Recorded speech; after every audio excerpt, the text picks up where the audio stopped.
बंधुओं, दिसंबर महीने की शुरुआत में मंदिर में जाकर चुपचाप दान कर आना, यह एक छोटी सी चीज। बंधुओं, इस एक दान का महत्व इतना अधिक है कि यदि आपने इस एक चीज को मंदिर में जाकर दान कर दिया तो आपके जीवन में चमत्कारी परिणाम आने निश्चित हैं। हर एक समस्या का समाधान चुटकियों में होते हुए आप स्वयं अपनी आंखों से देखेंगे। हमारे शास्त्रों में, पुराणों में और स्वयं ज्योतिष विज्ञान में इस एक दान के विषय में बहुत ही विस्तार से और चमत्कारी ढंग से समझाया गया है। इस एक दान को पंचधा दान कहा जाता है। इस दान में इंसान अपने जीवन से जुड़ी हुई 5 सबसे अधिक महत्वपूर्ण चीजों को मिलाकर एक चीज बनाता है और उस एक चीज को मंदिर में जाकर भगवान के श्री चरणों में समर्पित कर देता है। जी हाँ बंधुओं, यह दान इतना बड़ा है, इतना शक्तिशाली है कि इस दान को करते ही भगवान तुरंत मुस्कुरा उठते हैं और साक्षात आपके सपने के माध्यम से आकर आपको संकेत देना शुरू कर देते हैं। धनु राशि वालों, स्वागत है आप सभी का धनु राशि भिंड यूट्यूब चैनल में। बंधुओं, इस पंचधा दान के विषय में शास्त्रों में बहुत गहराई से समझाया और बताया गया है, परंतु यह एक ऐसा ज्ञान है जो पूर्ण रूप से कभी किसी को नहीं दिया जाता है। अब आप सोचेंगे कि आखिर इसमें ऐसा क्या है, तो बंधुओं, यह बात सोचकर हमें भी बहुत आश्चर्य होता है कि क्यों लोग पंचधा दान के विषय में खुलकर बातें नहीं करते हैं, किसी को नहीं बताते हैं, जबकि इस दान का महत्व इतना अधिक है।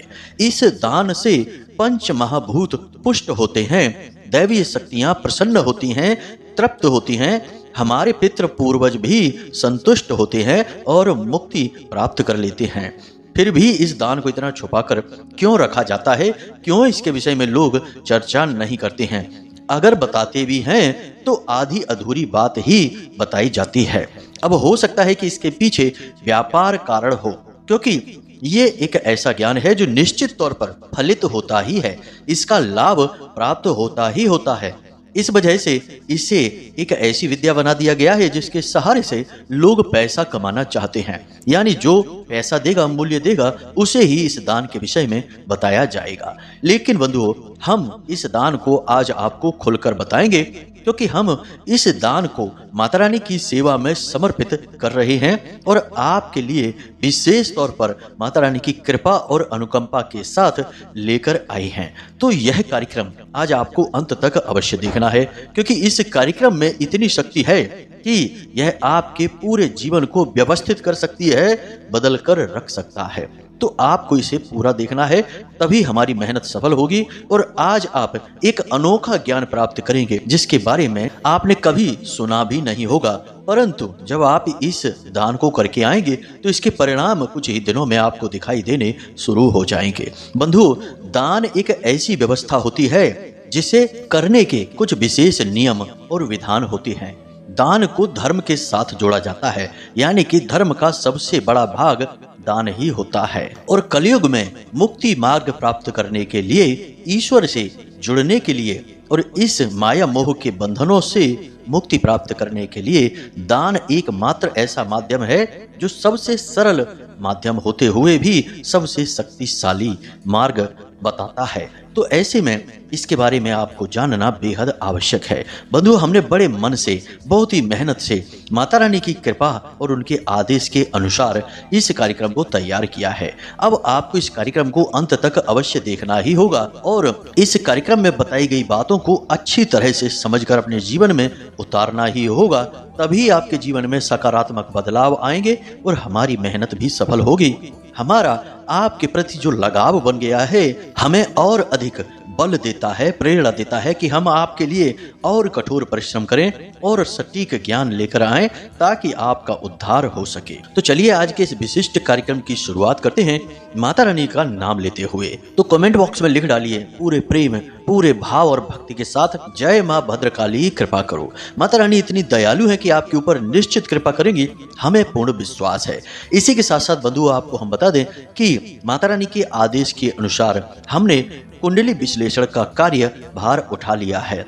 तो अब यदि आप अपने ग्रहों की दशा और अपने जीवन की अव्यवस्था को सुधारना चाहते हैं, जीवन को सही गति देना चाहते हैं, तो आप हमसे अपनी कुंडली का विश्लेषण करवा सकते हैं। हमने वीडियो में अपना नंबर आपको दे दिया है, आप इस नंबर पर व्हाट्सएप करें। बहुत ही छोटी दक्षिणा के साथ आपकी कुंडली का श्रेष्ठतम विश्लेषण हम स्वयं करेंगे और आपके जीवन का मूल तत्व सार आपको देंगे, जिसमें माता रानी की पूर्ण कृपा और उनकी ममतामयी छाया भी शामिल होगी ही। जी हाँ बंधुओं, तो आप इस सुविधा का लाभ ले सकते हैं। सुबह 10 बजे से शाम को 4 बजे के बीच आप फोन कर सकते हैं, सहायकों से बात होगी, उसके बाद विश्लेषण करके हम आपसे स्वयं बात करेंगे। तो उम्मीद है बंधुओं कि आप हमारी बातें, हमारी भावनाओं को समझ चुके होंगे। अब कार्यक्रम में आगे बढ़ते हैं। तो बंधुओं, अब ध्यान से सुनिए। आने वाला यह जो दिसंबर का महीना है, यह कोई साधारण महीना नहीं है। इस महीने में आपके जीवन में 2 तरीके की स्थितियां बड़ी ही मजबूती से बनती हमें दिखाई दे रही हैं। एक, या तो आप पूरी तरह से बर्बाद हो जाएंगे, मिट्टी में मिल जाएंगे, फिर बहुत मुश्किल होगा आपको दोबारा से अपने जीवन की गाड़ी को पटरी पर लेकर आना। दूसरा, कि आपका जीवन बहुत उच्चतम स्तर तक जाएगा, आप इतनी कामयाबी हासिल करेंगे जितनी आपने अब तक कभी हासिल नहीं कर पाई है। अब ऐसा हम क्यों कह रहे हैं? हो सकता है कि यह सुनने के बाद आपको थोड़ा सा आश्चर्य लगा हो, एक झटका भी लगा हो कि यह गुरुजी क्या कह रहे हैं। तो अब ध्यान से सुनिए।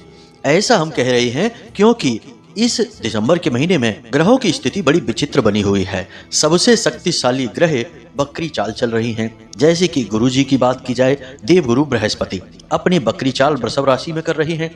इधर मंगल की बात की जाए तो 7 दिसंबर से मंगल देव भी बकरी चाल चलने जा रहे हैं कर्क राशि में। और यदि राहु देव की बात की जाए तो शनि देव के अगले स्थान पर यानी अगले भाव पर राहु देव विराजमान है और यहाँ कन्या राशि में केतु विराजमान है। साथ ही साथ सूर्य और बुध की युति बनी हुई है, जो कि बुध देव बकरी चाल चल रही है। यानी 3 ग्रह तो बकरी ही हैं, जिनमें कि बुद्धि, वाणी और व्यापार के देवता बुध और ज्ञान और ग्रह शांति और पारिवारिक सुख समृद्धि के देवता गुरु और आपके कर्म, आपकी मेहनत और आपके भाग्य निर्माण के देवता मंगल, तीनों ही बकरी चाल चल रहे हैं। और इधर राहु देव की स्थिति शनि देव के बगल से बनी हुई है, जो कि आपको भयंकर पीड़ाएं भी पहुंचा सकती है। लेकिन बंधुओं, एक बात याद रखना कि जब स्थिति भयंकर नकारात्मक होती है, तभी निर्माण का भी समय होता है। जी हाँ, यानी कहने का मतलब यह है कि जब समय बुरा होता है, वहीं से अच्छे समय की शुरुआत के संकेत भी प्राप्त हो रहे होते हैं। परंतु बुद्धिमान इंसान इन संकेतों को पकड़कर अपने जीवन को चमत्कारी ढंग से बदल देता है। लेकिन जो मूर्ख होते हैं, वे बस इस बुरी परिस्थिति को लेकर रोते ही रहते हैं। उनसे किया तो कुछ भी नहीं जाता है, ना ही कुछ उन्हें समझ में आता है। बस जीवन के एक ही राग को हमेशा अलापते रहते हैं कि जीवन में बड़ा कष्ट है, बड़ा दुख है, बड़ी तकलीफ है। बंधु, अब यहाँ पर हमने आपको जो ग्रहों की स्थितियां बताई हैं, उसके अनुरूप आपके जीवन में 2 ही तरीके की परिस्थितियां बन रही हैं, यह भी बताई हैं। तो अब यदि आपने कुछ भी नहीं किया, यूं ही हाथ पर हाथ धरे बैठे रहे, या फिर यूं कहें कि ग्रहों की स्थिति के अनुसार कुछ जरूरी उपाय और क्रियाएं नहीं की, तो फिर तो ग्रह अपनी मनमानी करेंगे। यानी कि वे जिस भाव में बैठे हैं, जिस प्रवृत्ति के साथ गोचर कर रहे हैं, उसी के अनुसार आपको फल देंगे। और उन फलों के विषय में तो हमने आपको बता ही दिया है कि वे घोर नकारात्मक रहने वाले हैं, पीड़ादायक रहने वाले हैं। परंतु यदि आपने चतुराई दिखाई, कुछ जरूरी क्रियाएं की, और हम जो आपको बता रहे हैं इस क्रिया को भी कर लिया, तो आपकी यही जो ग्रहों की शक्तिशाली ऊर्जावान स्थिति बनी हुई है, यही आपके लिए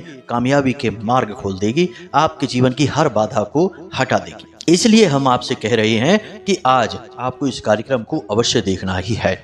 इस कार्यक्रम में एक और विशेष खूबी है बंधुओं कि यह पूर्ण रूप से समय अनुकूल है। अभी पूरा सही समय है कि आप इस कार्यक्रम को देख लें। और दिसंबर के महीने के प्रारंभिक में यानी कि 7 दिसंबर को, जबकि मंगल देव बकरी होने जा रहे हैं, उससे पहले आपको इस क्रिया को कर डालना है, तभी आपको इसका पूर्ण लाभ प्राप्त होगा। इसके बाद यदि करते हैं तो लाभ तो तब भी प्राप्त होगा, परंतु कुछ हद तक इसका प्रभाव कम भी हो सकता है। तो अब यहाँ तक आपने सारी बातें समझ ली। अब आपके मन में यह प्रश्न तो उठ ही रहा होगा कि आखिर यह पंचधा दान क्या है और गुरुजी इतनी देर से हमें इसके विषय में समझा रहे हैं परंतु अभी तक इसकी कोई चर्चा ही नहीं कर रहे हैं। अब कितना और लंबा कार्यक्रम खींचेंगे, कितनी देर तक हमारा समय खराब करेंगे। कोई बात नहीं है बंधुओं, आपके मन में ये विचार आ रहे हैं तो अब हम अपने मुख्य विषय को प्रारंभ करने जा रहे हैं। तो अब सारी बातों को ध्यान से समझना।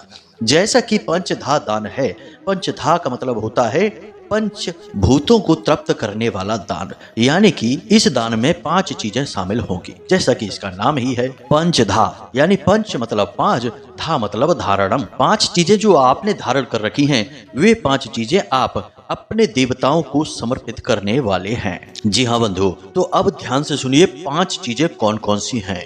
एक बात यहाँ पर और अच्छी तरह से समझ लीजिए कि 5 चीजें केवल वही होंगी जो या तो आपने अपने पैसों से ली होंगी, यानी आपकी कमाई से आई हुई है, या फिर आपके पुरखे पूर्वजों की देन है। जी हाँ बंधुओं, इन चीजों का सीधा संबंध आपकी मेहनत से, आपके खानदान से, आपके पुरखे पूर्वजों से होना चाहिए। तो अब ध्यान से सुने बंधुओं, पंचधा दान में आपके लिए जो सबसे महत्वपूर्ण तत्व है वह भूमि तत्व है, यानी कि आपको मिट्टी चाहिए। अब मिट्टी एक ऐसे घर की हो सकती है जिसमें आप रहते हैं और जिसे आपने स्वयं के मूल्य से खरीदा हुआ है, यानी कि वह आपका पैसा है या आपके पुरखे पूर्वजों के पैसों से लिया गया हो। उस घर के अंदर की मिट्टी आपको चाहिए।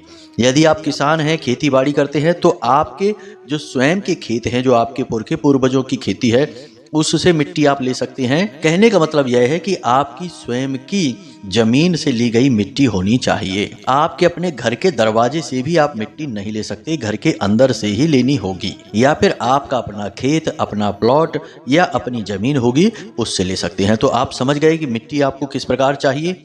अब जल के लिए आप स्वयं के कराए गए बोर से जल ले सकते हैं, या फिर अपने पुरखे पूर्वजों के द्वारा किया गया कोई कुआं होगा, कोई भी ऐसा स्रोत जल का जो आपसे संबंधित हो, आपके पुरखे पूर्वज, आपके खानदान से संबंधित हो, ऐसे जल स्रोत का जल आपको चाहिए। 2 चीजें हो गई। अब तीसरी चीज धन। जी हाँ बंधुओं, धन तो आपका स्वयं का ही कमाया गया होना चाहिए।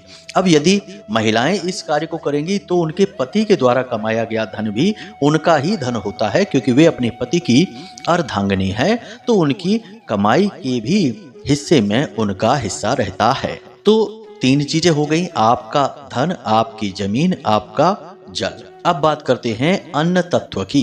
यह भी बेहद ही महत्वपूर्ण है। अब अन्न में गेहूं सर्वोत्तम रहेगा, तो आपके खेतों का गेहूं होना चाहिए, आपकी खेती बाड़ी का गेहूं, या फिर आपने मूल्य चुकाकर खरीदा हो वह गेहूं भी चलेगा। इसी के साथ साथ अब आपको बताते हैं 5वीं वस्तु जो इस दान को पूर्ण कर देगी। तो वह 5वीं वस्तु होगी आपके पैसों से खरीदा गया कोई तांबे का या पीतल का लोटा। जी हाँ बंधुओं, पात्र होता है एक लोटा, हम उसकी बात कर रहे हैं। यह आकाश तत्व का प्रतीक होगा, साथ ही साथ जल तत्व का धारक पात्र माना जाता है। तो इन 5 चीजों से आपका यह दान पूर्ण होगा। अब आपको इसे करना कैसे है और किस दिन करना है, तो दिन आपको हमने बता दिया कि 1 दिसंबर से लेके 7 दिसंबर के बीच आप इस दान को किसी भी दिन कर सकते हैं, और इसे आप हनुमान जी के मंदिर में या फिर भोले बाबा के मंदिर में जाकर कर सकते हैं। अब यह दान प्रक्रिया आप कैसे करेंगे, जरा इसे ध्यान से समझ लीजिए। तो इस दान को करने के लिए आपको मंदिर के प्रशासन के किसी व्यक्ति से या सहायक से चर्चा करनी होगी। तो आपको करना यह है कि उस सहायक को बता देना है कि आप इन चीजों का दान करना चाहते हैं। दान आप सूर्यास्त होने के बाद करेंगे, यानी कि रात्रि के समय कर सकते हैं, 8, 9, 10 कितने ही बजे पर आप कर सकते हैं। अब आप जो मिट्टी लेकर जाएंगे, उस मिट्टी को आप यज्ञ का जो हवन कुंड होता है उसमें आप अंदर की तरफ लगा देंगे, यानी कि उस मिट्टी को आप हवन वेदी में लगा देंगे। बाहर भी लगा सकते हैं, परंतु अंदर लगाएंगे तो अति उत्तम रहेगा। अब जो अन्न का दान आप करेंगे, उस दान को आपको मंदिर के सहायकों से कहना है कि मंदिर के भंडार में इसका प्रयोग करें, जिससे कि धार्मिक अनुष्ठानों में कोई भंडारा वगैरह होगा उसमें इस अन्न का प्रयोग किया जाएगा। धन को आप मंदिर के दान पात्र में डाल देंगे और जो जल आप लेकर गए हैं इस जल को आप मंदिर के मुख्य दरवाजे के बाहर सिंचित कर देंगे। जी हाँ, जैसे कि मंदिर के बाहर कोई कच्ची जमीन वगैरह है वहां पर आप इस जल को सिंचित करेंगे, मुख्य दरवाजे के सामने, बहुत अधिक दूर नहीं। अगर मुख्य दरवाजे के सामने कच्ची जगह नहीं है तो मंदिर में अंदर कहीं कोई ऐसा स्थान होगा वहां पर आप इस जल को सिंचित कर सकते हैं। किसी देवी देवता पर आपको यह जल नहीं चढ़ाना है। अब जो आप पात्र लेकर गए हैं उस पात्र को आपको मंदिर प्रशासन को दे देना है और उनसे यह निवेदन करना है कि इस पात्र का प्रयोग देवी देवताओं की सेवा में ही किया जाए, यानी कि इसे कोई स्वयं अपने लिए प्रयोग न करने लगे। यदि भोले बाबा का मंदिर है तो वहीं शिवलिंग के पास इस पात्र को रखवा दिया जाए, ताकि लोग आने वाले जो बिना पात्र के आते हैं वे आपके लोटे से जल भरकर भोले बाबा को समर्पित करेंगे। अब इन चीजों का आपके ऊपर बहुत गहरा प्रभाव पड़ने वाला है। ध्यान से समझिए कि आपने जो अन्न दान किया है उस अन्न से कई लोगों को भोजन प्राप्त होगा। अब बेशक वह अन्न कम होगा, बेशक 4 मुट्ठी ही क्यों ना हो, परंतु वह सम्मिलित हो गया है मंदिर के भंडार गृह से, तो अब वह सभी का हिस्सा बन गया है। तो अब जितने लोग भी उससे भोजन पाएंगे उनका शुभ फल आपको प्राप्त होने लगेगा, यानी कि मंगल के नकारात्मक प्रभाव कम होने शुरू हो जाएंगे। और गेहूं मंगल का सूचक है, इसीलिए हमने आपको गेहूं कहा। अब आप जो जल लेकर गए उससे आपने मंदिर के मुख्य दरवाजे पर सिंचन किया और यह आपके जीवन में धन के आगमन को सुनिश्चित करेगा, आपकी मानसिक शांति को भी सुनिश्चित करेगा, क्योंकि यह चंद्रमा का सूचक है, धन का सूचक है। और आपने इसे मंदिर के मुख्य दरवाजे पर सिंचित करके इसका सबसे पवित्र प्रयोग किया है। अब जो मिट्टी आप लेकर गए हैं उस मिट्टी को आपने हवन वेदी में लगाया है, तो अब उस हवन वेदी में जितने भी यज्ञ हवन होंगे उनमें कहीं ना कहीं आपकी भी थोड़ी बहुत भागीदारी रहेगी ही, इसलिए उसका भी पुण्य आपको प्राप्त होगा। इसी के साथ साथ जो धन आपने दान पात्र में डाला उसे भी मंदिर के किसी शुभ कार्य में प्रयोग किया जाएगा, भंडारे वगैरह में प्रयोग किया जाएगा, तो उसका भी शुभ फल आपको प्राप्त होगा। तो इस प्रकार से आपको इस दान का कई तरह से लाभ प्राप्त होगा। अब कुछ जरूरी सावधानियां हैं जो आपको निश्चित तौर पर बरतनी चाहिए, तभी आपका यह दान सिद्ध होगा, अन्यथा यह निष्फल भी हो सकता है।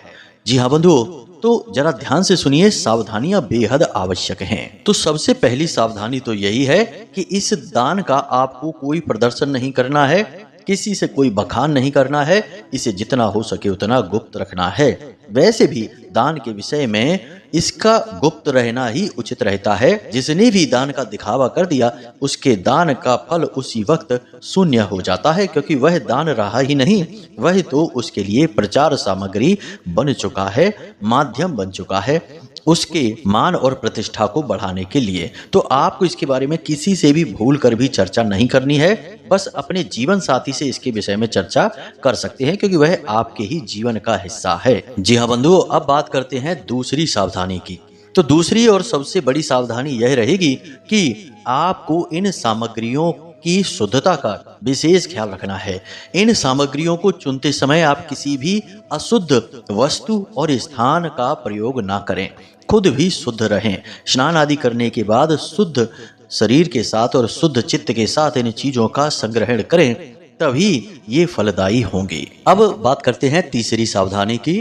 तो तीसरी सावधानी आपको यह रखनी है कि अपने चित्त को और अपने कार्यों को शुद्ध रखने की कोशिश करना है जब तक आप इस उपाय को कर रहे हैं और इस उपाय को करने के बाद भी। जी हाँ बंधुओं, जैसे कि किसी से बिना मतलब में झूठ नहीं बोलना है, किसी के दिल को नहीं दुखाना है, मन में किसी भी प्रकार के नकारात्मक विचार यदि आते हैं तो उन्हें पकड़ना नहीं है, उन्हें छोड़ देना है। जी हाँ बंधुओं, कुल मिलाकर अपने आप को शुद्ध रखना है, अपने चित्त को, अपने तन मन को शांत और शुद्ध रखना है, तभी यह उपाय, यह क्रिया सिद्ध हो सकती है। इसी के साथ साथ बंधुओं, एक सबसे बड़ी सावधानी वह यह रहेगी कि प्रतिदिन यानी कि 1 दिसंबर से लेके 7 दिसंबर तक और हो सके तो संपूर्ण दिसंबर के महीने में आपको सुबह जागने के बाद अपने नित्य कर्म से मुक्त होकर स्नान आदि करने के बाद अपने पूजा घर में जाना है और हनुमान चालीसा का पाठ करना है। साथ ही साथ आपको हनुमान जी के बाएं पैर पर थोड़ा सा सिंदूर लगा देना है, जिसे बंधन कहते हैं।